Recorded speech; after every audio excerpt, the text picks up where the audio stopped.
Letters from the World of Light. First letter. 7th of February 1993. The danger.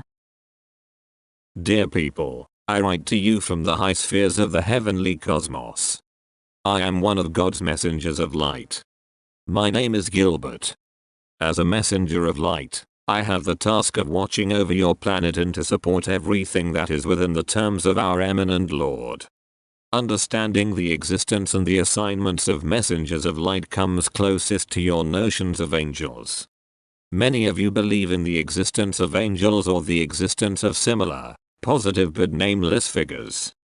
Associations like light, love, protection, trust or God's messengers and similar notions are connected to them. My message has the aim of warning you about the threatening danger of the annihilation of the population on Earth.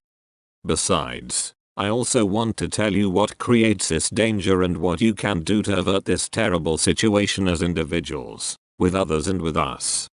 You might become more strongly aware that the planet Earth is subjected to a permanently growing negative flow of energy. Its origin is to be found in the behavior of mankind and its associated intransigence, well actually blindness. Hatred, discord, greed, envy, fear and egocentricity, ego, and the push for power create negative energy fields that become constantly more powerful. If this development is not arrested, planet Earth and all the people on it will move towards a final end. A chaos through war, destruction and desperation of unimaginable proportions will bring an end to the Earth. The danger that this will happen is very real. But we, the messengers of light, still see a chance of averting this end and we require your help to do so. If you employ all your power and love on behalf of yourself, all the others that you love and all human beings, on behalf of God's universe, we still see a possibility to initiate a different development and thereby opposing this threat. At this point in time, it is our task to put an end to this negative development. In cooperation with many positive forces, we try to activate the vibrations of love in the hearts of people. Many signs indicate that a growing number open up to our endeavors and consciously try to lead a positive life. But a countercurrent is also gaining momentum and it promotes human chaos, fears and hatred. More and more people can unfortunately not parry these influences.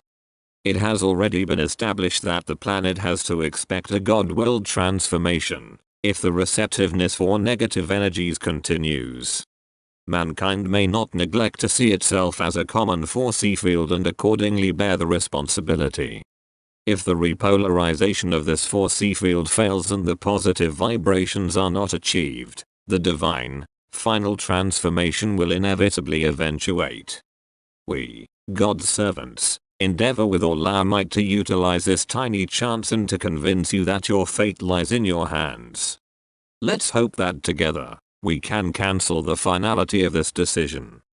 We however share the view of our eminent Lord, that with a lack of understanding, this decision will be necessary. The whole cosmos contains an infinite number of universes. The system of your sun solar is only a small part of the whole. Almost all universes are populated and to a large degree filled with a high level of consciousness that has a similar lifestyle to yours, but often on a higher level of development. Every planet, every universe stands within an energy field that is primarily created by itself. The type and intensity of the energy field is determined, amongst other things, by the manner the population of these systems acts.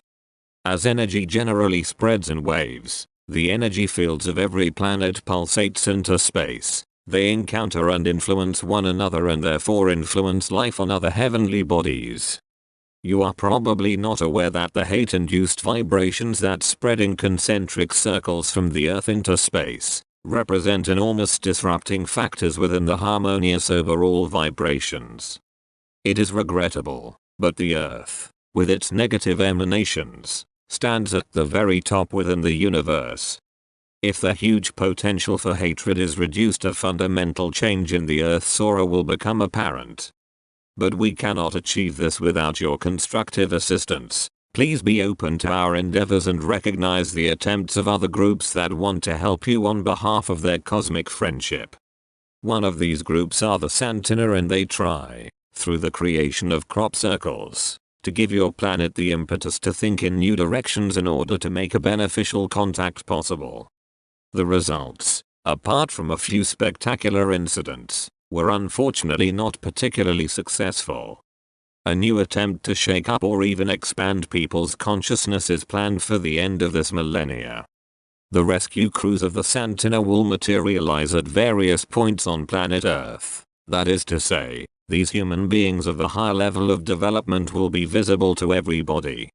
With their presence on Earth, they want to document that the end of the Earth is nigh unless insight and transformation takes a hold on people. These materialization are related to great pain and dangers for the Santina, something they will voluntarily expose themselves to in order to help.